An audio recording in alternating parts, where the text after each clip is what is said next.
안녕하세요. 오늘은 종말론 8강 드디어 예수님의 재림에 대해서 나눠보도록 하겠습니다. 사실 종말론 하면요 곧바로 재림 이야기에 관심을 가지게 되는데 사실 저희는 7번의 강의 끝에 오늘에서야 예수님의 재림을 다루게 됐습니다. 제가 잠시 기도하고 시작하도록 하겠습니다. 하나님 아버지 감사합니다. 오늘은 예수님의 재림에 관해서 성경이 어떻게 예고하고 있는지 알고자 합니다. 이미 알고 있는 지식이 있지만 그 지식이 더 견고해지고 풍성해지고 또 우리의 오해가 해소되어 주님을 바라고 고대하되 올바른 신앙 가지고 주님 기다리며 사모하는 저희들 되게 하여 주시옵소서. 예수님 이름으로 기도합나이다. 아멘. 지난 시간에 우리는 재림 이전에 일어나는 일들, 재림을 알려주는 표시들에 대해서 살펴봤었습니다. 성경에서 이 재림 자체에 대한 묘사보다는요, 사실 이렇게 재림 이전에 어떤 일이 일어날지, 그리고 재림 후에 그 결과 어떤 일이 일어나는지를 더 많이 묘사하고 있습니다.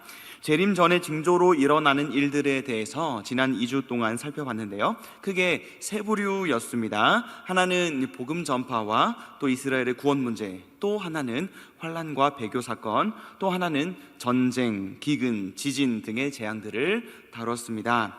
이 세 가지 부류를 다루면서 중요하게 생각해야 될 것은요, 각 징조가 일어나면 무조건 재림이 따라온다, 그러니까 곧바로 재림이 일어날 것을 예고하는 역할이다, 이렇게 생각하는 것 아니라는 겁니다. 효과적인 복음 전파, 대대적인 박해 사건, 전 지구적인 전쟁도 사실은 역사 동안에 끊임없이 있어 왔습니다. 적그리스도의 역할을 하는 존재도 초대교회부터 지금까지 계속 존재해 왔다는 것이죠. 따라서 이 모든 징조는요, 재림하실 예수님께 소망을 두게 하는 그런 사인으로 생각해야지, 어떤 징조가 나타난다고 해서 예수님이 바로 재림하실 것처럼 생각하라, 그렇게 이제 주어진 징조가 아니라는 것을 생각해야 합니다. 그래서 어떤 비범한, 특이한, 과장되고 지나친 음모론 같은 데에 넘어가지 않도록 주의를 기울여야 합니다. 물론 이렇게만 말하면요, 그러니까 환난, 배교, 전쟁 이런 게 항상 있어 왔던 사건이라는 점만 강조를 하면은 사실 이 징조들이 특별한 징조가 아닌 것 같잖아요, 그렇죠? 종말에 대한 특별한 표적으로 여겨질 수 없다고 생각할 수 있습니다. 어차피 지진, 전쟁 이거 매번 일어나는 거 늘 겪어왔던 뻔한 경험들인데, 그걸 재림의 징조라고 이해하라는 게 성경의 가르침의 전부냐라고 이야기할 수도 있기 때문입니다. 그래서 성경은요, 또한 그 점만 말하고 있지 않다는 것을 분명히 해야 합니다. 성경은 여러 표적들이 점점 심화되고 악화될 것이다 라고 경고합니다. 환난이나 배교나 지진이나 전쟁은 역사 가운데 늘 있어 왔지만 재림이 다가올수록 이 일들이 심화되고, 특히 예수님의 재림 직전에는 이 모든 징조들이 어떤 범위나 정도에 있어서 이전과는 비교할 수 없는 규모와 강도로 나타나게 될 것이다 라는 거죠. 아마도 이런 징조들이 동시다발적으로 일어나거나 어떤 환난, 배교, 전쟁 이런 게 하나로 합쳐진 모양새로 엄청난 표적이 나타날 가능성도 배제할 수 없다는 것이죠. 그 일이 있은 후에 성경은 예수님께서 재림하신다라고 이야기하고 있습니다. 그리스도인이라면 이 예수님이 재림하실 거라는 점을 모르는 사람은 없어요. 단 그 재림에 대해서 성경이 과연 어디까지 이야기해주고 있느냐 하는 것이죠. 오늘은 그것을 비교적 간단하게 살펴보도록 하겠습니다. 먼저 재림의 시간입니다. 시간, 언제 재림하시냐는 거죠. 익히 아시다시피 그리고 지난 7번의 강의 동안 계속 강조해온 것이 바로 이겁니다. 정확한 시간은 알 수 없다는 것이죠. 이 마태복음 24장 36절에서 예수님이 이렇게 말씀하세요. 그러나 그날과 그때는 아무도 모르나니 라고 하십니다. 그리고 같은 장 42절 말씀에서요, 예수님은 이렇게도 말씀하세요. 어느 날에 너희 주가 임할는지 너희가 알지 못함이니라. 제3자가 아니라 재림하시는 분, 그 주체, 재림하실 당사자이신 예수님 자신이 이렇게 말씀하신 거죠.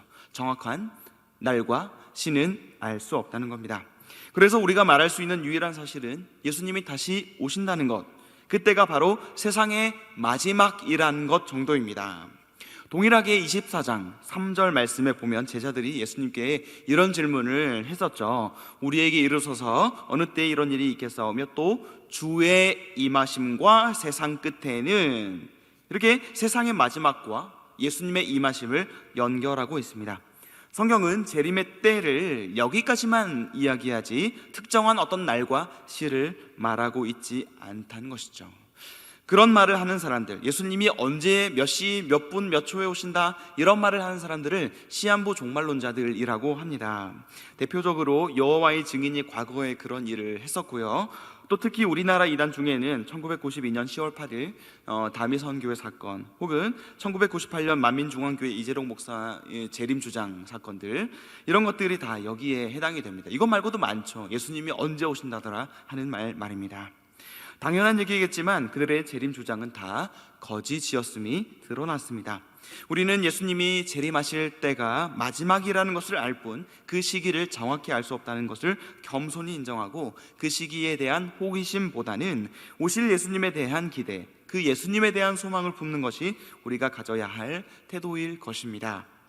이렇게 재림의 시기에 대해서요, 성경은 많은 말을 해주지 않습니다. 대신에 예수님이 어떤 방식으로 또 어떤 모습으로 재림하시는지에 대해서는 약간 더 이야기를 해줍니다. 그래서 예수님의 재림이 어떤 특징을 갖고 있는지를 살펴보도록 하겠습니다. 첫째로는요, 인격적인 재림입니다. 인격적 재림.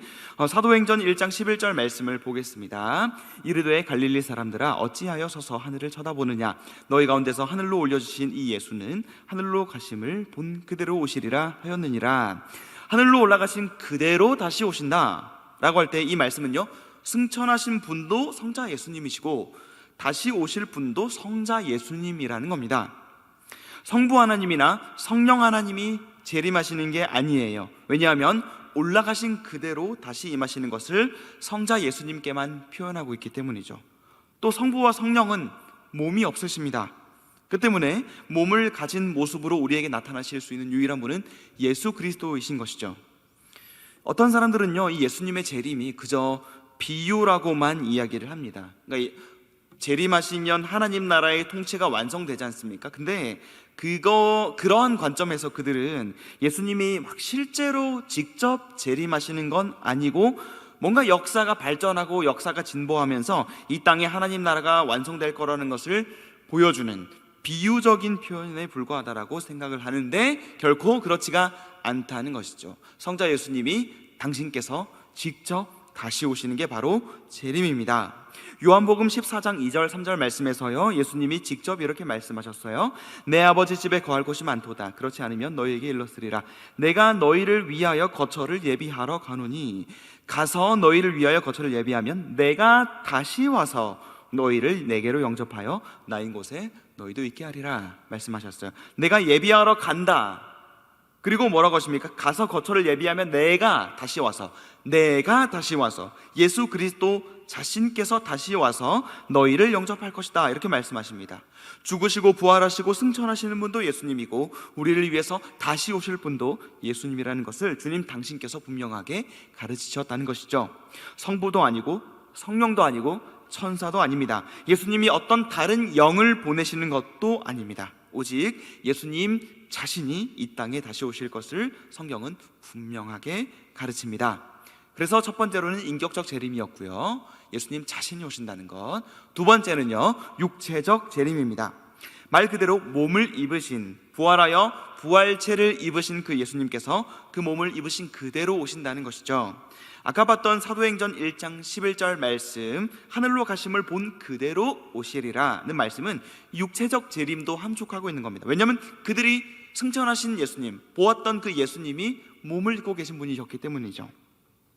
어떤 이들은 예수님이 자기의 영을 보낸다고도 이야기하기도 하고요, 또 더러는 그 이후에, 예수님의 승천 이후에 성령 강림 사건이 있었으니 예수님이 자기의 영인 성령을 보내셨던 바로 그 사건을 그냥 이야기하는 게 아닐까, 예수님이 실제로 몸을 입고 오셔서 다시 재림하실까, 이런 것에 의문을 품는 사람들도 있는데 그렇지 않습니다. 올라가신 그대로 다시 오시기에 주님은 자신의 영광스러운 몸을 입은 채로 다시 오실 것입니다. 셋째로는요, 가시적 재림입니다. 가시적 재림, 눈에 보인다는 것이죠. 한 인격이신 예수님께서 육체를 입으시고 오시기 때문에 우리 육안으로 보일 수밖에 없습니다. 요한계시록 1장 7절 말씀은 이렇게 말씀하고 있습니다. 볼지어다 그가 구름을 타고 오시리라. 각 사람의 눈이 그를 보겠고 그를 찌른 자들도 볼 것이요. 그러니까 사도행전에서 하늘로 가심을 본 그대로 오실 거라는 말씀처럼 계시록 말씀 역시요, 구름을 타고 오실 것이고 각 사람의 눈이 그를 볼 것이다 라고 말합니다. 지구 어느 편에 있든 예수님의 재림을 다 목도하게 되는 방식으로 모든 족속이 볼 것이다 하는 것이죠. 그러니 예수님이 몰래 오신다거나 눈에 띄지 않게 보이지 않게 오신다는 견해들을 우리는 지지할 수가 없는 것이죠. 예수님 역시도요 비슷한 말씀을 하셨는데요, 마태복음 24장 30절 말씀은 이렇게 말씀하고 있습니다. 그때에 인자의 징조가 하늘에서 보이겠고 그때에 땅의 모든 족속들이 통곡하며 그들이 인자가 구름을 타고 능력과 큰 영광으로 오는 것을 보리라 라고 말씀하십니다. 그 다음 장 26장 64절에서도요 예수님이 이렇게 말씀하시죠. 네가 말하였느니라. 그러나 내가 너희에게 이르노니 이후에 인자가 권능의 우편에 앉아있는 것과 하늘 구름을 타고 오는 것을 너희가 보리라 하시니, 예수님 역시 자신이 구름 타고 오겠고 모든 족속들이 그것을 볼 것이다 라고 말씀합니다. 예수님의 재림은 비가시적인 방식이 아니라 이렇게 가시적인 눈에 보이는 방식, 더구나 모두가 볼 수 있게끔 공개적으로 오신다는 사실을 기억해야 합니다. 이미 자기 안에 예수가 재림하셨다라고 자기가 재림 예수라고 주장하는 이단 교주들은 바로 이 점 때문에 곧 모두가 볼 수 있는 공개적인 방식으로 주님이 임하시는 모습, 그 모습을 보게 되리라는 성경의 가르침에 그들은 반하기 때문에 사실상 그들은 거짓된 사람들인 것이죠. 예수님은 가시적인 방식으로 눈에 보이는 방식으로 공개적으로 재림하십니다. 넷째는요, 갑작스러운 재림입니다. 갑작스러운 재림, 그러니까 돌연한 불시의 재림인 것이죠. 이건 재림의 날과 시를 우리가 알 수 없다는 점에서 이해가 되기는 하는 겁니다. 물론 재림을 가리키는 몇 가지 징조들은 있긴 있죠. 그럼에도 예수님의 재림은요 갑작스럽고 놀라운 재림이 될 것입니다. 왜냐하면 예정된 그 징조들, 아까 말했던 지진, 기근, 박해, 고난, 이 모든 것들도 역시도 이 재림의 정확한 시간을 알려주는 건 아니잖아요. 그러니까 날과 시는 알 수가 없는 겁니다. 이건 예수님의 초림 때도 마찬가지였어요. 예수님이 메시아로, 이 구원자로, 대속자로 오실 것이다 라는 것을 구약에서 많이 예언을 하고 있죠. 그러나 구체적으로 어느 시점에, 몇 년도에, 몇 날 몇 시에 올 것이라는 예언은 없었습니다. 재림 역시 마찬가지죠. 그러한 예언이 없기 때문에 우리는 예수님의 재림을 갑작스럽게 경험하게 될 것입니다. 성경은 여러 군데서 예수님의 재림을요 도둑같이라는 표현을 붙여서 도둑같이 오신다라고 말씀을 하고 있어요. 가장 유명한 구절이 베드로후서 3장 10절 말씀이죠. 그러나 주의 날이 도둑같이 오리니 라고 되어 있습니다. 그 이후에는 심판이 있다는 것이죠. 이 말씀 외에도요 도둑같이 오신다라는 구절들이 상당히 많아요. 근데 여기서 도둑같이를 우리가 생각할 때 뭔가 예수님이 아무도 모르게 몰래 오신다는 식으로 생각하는 사람들이 더러 있는데요, 그렇지는 않아요. 그런 의미가 아닙니다. 예기치 못한 시점에 찾아오신다는 의미에서의 도둑같이입니다. 아무도 모르는 시점, 생각지도 예상치도 못한 시점에 오신다는 것이죠. 그래서 예수님은 마태복음 24장 44절에서요 이렇게 말씀하셨습니다. 이러므로 너희도 준비하고 있으라. 생각하지 않은 때에 인자가 오리라. 이렇게 주님은 많은 사람이 예상할 수 있을 만한 어떤 시점에 오시는 것이 아니라는 것이죠. 생각지도 못할 때에 갑작스럽게 임하시게 됩니다. 다섯 번째는요 단회적 재림입니다.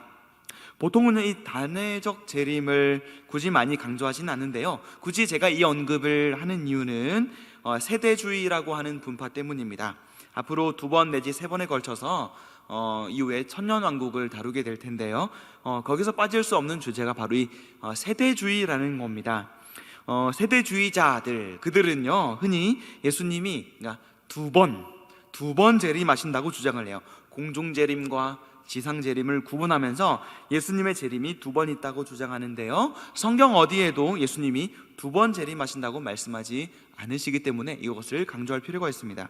그렇게 단회적, 즉 단 한 번의 재림을 우리는 이야기할 수밖에 없다는 것이죠. 이 이야기는 다음 주부터 진행될 천년왕국 주제에서 좀 더 다루도록 하겠습니다. 그리고 마지막 여섯 번째는요, 영화로운 재림입니다. 특히 이 영화롭다는 것은요, 초림과 자주 비교되는 거예요. 예수님의 초림은 어땠습니까? 낮은 사람으로 종의 형체로 오셨습니다. 그러나 이제는 만주의 주로, 재림하실 때는 우주의 주권자로, 최고의 심판자로 오시는 거죠. 물론 초림 때도요, 예수님이 인격적인 초림이었습니다. 육체적인 강림이었어요. 가시적인 강림이었죠. 그러나 한 나라 한 민족에 속하셔서 율법 아래에 나셔서 철저한 순종을 하신, 낮아진 그러한 강림이 바로 초림이었어요. 그래서 우리는 초림하신 예수님의 삶을 비하의 삶이다라고 이야기하기도 하죠. 그러나 부활 이후에 예수님은 자신의 영광을 충만히 드러내십니다. 그리고 그 영광의 정점이 드러나는 순간이 바로 재림인 것이죠. 가장 위험 있게, 탁월하게, 감히 우리의 입을 열 수 없게 만드는, 우리의 입을 감히 닫게 만드는 그 영광으로 임하시게 될 거라는 겁니다. 왕 중의 왕으로 오시기 때문이죠. 이렇게 예수님은 영화로운, 영광스러운 모습으로 우리에게 이 땅 가운데 재림하신다는 것을 기억할 필요가 있습니다. 자, 그렇다면 이 예수님이 어떤 방식으로, 어떤 모습으로 다시 오게 될 것을 알았는데요, 그 재림을 우리가 이제 어떻게 생각하고 예수님이 다시 오실 그날에 대해서 어떤 마음을 품고 살아야 하는가에 대해서 잠시 생각하고 마치도록 하겠습니다. 첫째로는요, 예수님의 재림의 때를 우리가 알고 있다, 이런 가르침을 하는 이단들이 있죠. 그 가르침을 우리는 반대하고 거부하고 배격해야 합니다. 알 수 있다고 생각하는 생각도 우리는 버려야 합니다. 쓸데없는 호기심을 잠재우고 때와 시를 주님께 맡기는 믿음이 우리에게 요청된다는 것을 기억하시기 바랍니다. 둘째로는요, 재림의 실제성을 신뢰해야 합니다. 실제로 일어난다는 것이죠. 성경은 예수님이 실제로 재림하지 않을 거라고, 최종 심판이나 영원한 형벌 따위는 없을 거라고 생각하는 사람들을 대상으로 무서운 진노의 경고를 내립니다. 노아의 때가 그랬듯이, 소돔 땅이 그랬듯이 예수님의 재림을 그저 농담 따먹기식으로나 생각하는 사람들, 비유로나 생각하는 사람들에게는 분명한 심판과 화와 멸망이 있을 것임을 경고하고 있다는 것이죠. 예수님은 우리가 하늘로 가시는 것을 본 그대로 분명하게 다시 오실 것임을 믿어야 합니다. 신뢰해야 합니다. 따라서 셋째로요, 우리는 성경이 재림의 결과를 일관되게 말하고 있다는 사실까지 잊지 말아야 합니다. 재림의 결과, 그러니까 신자는 영원한 하나님의 나라, 새하늘과 새 땅에서 살게 될 것이고, 불신자는 멸망, 그것도 멈추지 않는 형벌을 받게 될 것이다. 이 재림의 결과, 영원한 생명과 영원한 형벌을 받게 될 것, 이것을 성경이 일관되게 가르치고 있음을 우리는 잊지 말아야 합니다. 넷째로요, 우리는 주님의 재림을 그런 의미에서 간절히 기다려야 합니다. 우리에게는 소망이기 때문인 것이죠. 디도서 2장 12절 13절 말씀에서요, 이렇게 말씀합니다. 우리의 크신 하나님 구주 예수 그리스도의 영광이 나타나심을 기다리게 하셨다. 이 예수님의 영광이 나타날 것, 재림을 기다리는 사람이 바로 신자입니다. 그래서 바울은요, 시민권이 하늘에 있는 우리가 구원자 예수님을 기다리는 사람이라는 것을 빌립보서 말씀에서도 언급을 해요. 그러나 우리의 시민권은 하늘에 있다. 거기로부터 구원하는 자 곧 주 예수 그리스도를 기다리노니, 우리의 시민권이 하늘에 있기에 주님의 재림을 기다린다라고 말씀합니다. 이 땅에서 우리가 살아갈 때 우리의 삶에는 때때로 고난이 찾아오지만 그 고난이 필요한 이유는요, 이렇게 현세가 아니라 내세에 우리에게 반드시 영원한 삶이 주어질 것이며, 따라서 마라나타, 주님께서 우리에게 이 땅 가운데 재림하실 때 비로소 그 삶이 시작될 것이라는 것을 우리는 기억할 때 주 예수여 오시옵소서 하며 기다릴 수 있게 되는 것입니다. 우리는 이렇게 주님의 재림을 간절히 사모하며 기다려야 합니다. 다섯 번째로요, 이 예수님의 재림을 기다린다는 게 그냥 우리의 일상을 포기해야 한다는 뜻은 아닙니다. 예수님은 이러므로 너희도 준비하고 있으라, 생각하지 않은 때에 인자가 오리라. 우리가 예기치 못할 때 갑작스럽게 예수님이 오시게 되는데 그 재림을 위해서 예수님이 준비하라고 하세요. 근데 그 의미는 준비하기 위해서 뭘 다 때려쳐라 이런 뜻이 아닙니다. 현실의 삶에서 하나님의 뜻대로 신실하게 살아가야 한다는 것이죠. 언제 오실지 모르기 때문에 그때까지 주어진 삶에 최선을 다하는 것입니다. 비록 작은 일이라 할지라도, 비록 내 삶에 어떤 성취가 없이, 이룬 게 없이 주님이 찾아오신다 할지라도 작은 일 하나 충성할 때 주님은 기뻐하실 것입니다. 그날의 주님은 잘하였도다 착하고 충성된 종아, 내가 적은 일에 충성하였음에 내가 많은 것을 내게 맡기리니 내 주인의 즐거움에 참여할지어다 라고 말씀하시며 우리를 받아주실 것입니다. 그래서 우리는 천박한 현세주의와 극단적인 열광주의를 다 극복하고 성경이 가르치는 재림에 대한 분명한 가르침을 잘 받아야 할 것입니다. 오늘은 여기까지고요. 중간에 말씀드렸듯이 다음 주부터 두세 번에 걸쳐서, 두 번이 될지 세 번이 될지 잘 모르겠어요. 최대한 여러분에게 핵심적인 천년왕국에 대한 이야기들을 소개할 것입니다. 대신에 이 천년왕국에 대한 견해들이 좀 다양한 측면이 있기 때문에 그 다양함을 설명하기 위해서 두 번 내지 세 번의 시간을 할애하도록 하겠습니다.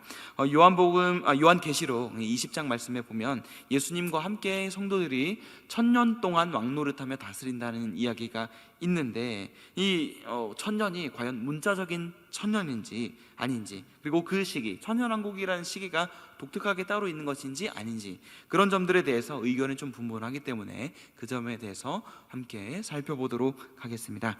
그럼 강의는 여기까지고요. 제가 기도하고 마치도록 하겠습니다. 하나님 아버지, 감사합니다. 오늘은 종말론에 대해서 어찌 보면 가장 중요한 핵심인 예수님의 초림 이후에 가장 중요한 변곡점이 되는 이 재림에 대해서 배웠습니다. 영광스럽게 임하실 주님, 우리가 사모하고 주어진 순종의 삶, 자기 부인의 삶을 기쁨으로 걸어가는 우리 모든 성도님들 되실 수 있도록 주님 은혜를 베풀어 주시옵소서. 예수님의 이름으로 기도합나이다. 아멘.